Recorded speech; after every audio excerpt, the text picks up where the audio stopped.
We're going to make some jerky. Right. Okay, now I've washed my hands. Right. Which is That's important. very important. Okay. Very important. You got to keep your hands clean. You have to keep your knife clean, your cutting board. They all have to be clean before you do any food preparation.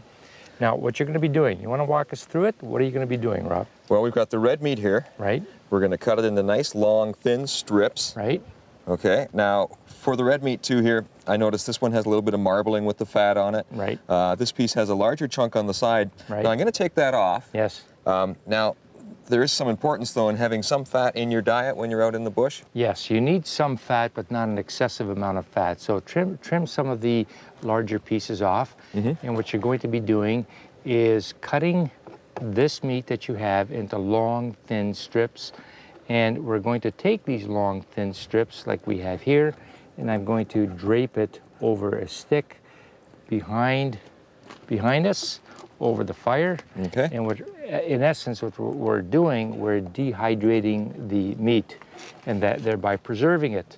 Now, the smoke does two things. It gives us flavor, and it keeps the flies off. Very important. Oh, okay. Now, it takes about 5 hours to dehydrate this meat.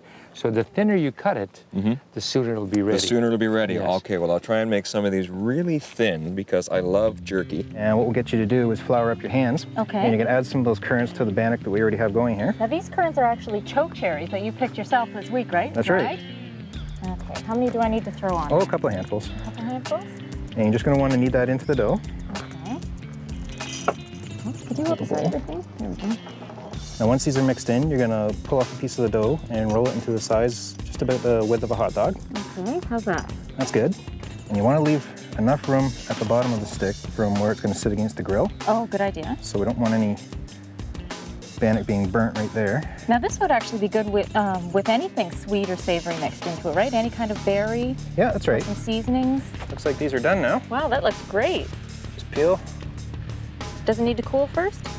Oh, well, the warmer the better. Peel a piece off and try it? enjoy. That's pretty good. Do you know this is a plant that's really prevalent out here in the wilds and out in the swamp area? This is a cattail? Right, it's a cattail, also called the supermarket of the swamps, for a very good reason. Because corn dogs? Not quite. Let's start at the base of the plant. We'll start right at the rooting system. Here's your rooting system. If we take the root and we were to cut it and open it up, we'd have something like this. Okay. There's a root cut up. The center part is completely starch. It's very fibrous. Yes, you'd have to pound it until a flour develops. Now, this is what it would look like. Well, you see it here. Once it's pounded, it's fairly hard. You can see the fibers in the flour itself. Yep.